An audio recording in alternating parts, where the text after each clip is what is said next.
One of the tragedies of Africa is that we have very little regard for history. In fact, now it has been cancelled in our schools. Where were we 40 years ago, 50 years ago? What have we learned from other societies like India and China and Brazil? We copy a bit too quickly and too wrongly from elsewhere. And we also copy from the wrong sources. Mm-hmm.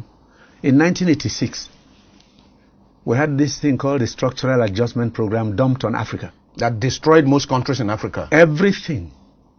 And I am sorry to say, I am not an economist. I was in Hong Kong visiting with a friend when we heard on television that the auctioning began in April. Auctioning of our national currency. Exactly. And it was 3 naira to $1. 1986. Yes. And economists in Nigeria said it was the only way out. Now, economics is honestly 90% common sense. Why are you auctioning your currency when what to do is to cut down on imports and boost and stimulate export. Local production? Why are you shipping in rice? That one began as far back as 1982, a task force on the importation of rice.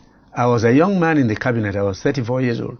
And I asked the question, why not a task force for the production of rice? I was told, oh, you guys from the university, you don't know anything. In the interim, let's just import. The bill rose to $5 million a day and remained so for nearly 30 years. From the Taiwanese? Yes. Taiwan, from Thailand, Vietnam, and even India. You just ship your money out and ship in goods. And once the structural adjustment came, we added onto it free trade. So we opened our windows, our doors, our roofs, and any foreign good was arriving. Dumped in. Plastics that wouldn't last an hour in the hand of a child as toys, honey, sugar, milk, toothpicks, handkerchiefs, pins on the table. We produce nothing. If you go to your house and look around, practically everything. What is it that is made here? Almost nothing. And we said it was perfect. Why? Oil and gas money. You ship out oil, send the proceeds to sustain other economies and bring in their goods. Along with the goods, unemployment and poverty Started. Yeah. So then we lost all our institutions, yes. Industries. Yes, exactly. The granite pyramids in the north. Everything disappeared because it was no longer fashionable. The textile industries to in go Kaduna. To the farm.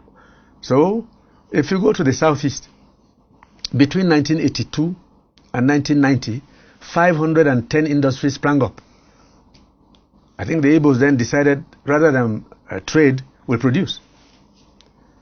Less than 90 of those industries are still running. The factories have closed, their owners have died. 500 industries. In the east. The owners have died, their dreams have died. All of this is being caused by a fundamental problem. There's discomfort. There is major discontent all over the place. So young people have nothing to aspire to. Young people can't think of a day when they will marry, have a flat of their own, own a job, and even if they have a job today, the wage is too low. Then at the bottom of it all again is that since 1986, we've had the most tragic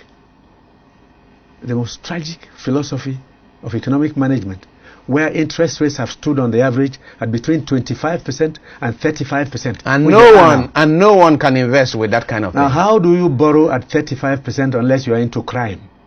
Maybe cocaine. What do you produce with 35%? And buy your generator, and buy your diesel, and pay your tax, and pay your workers a living wage.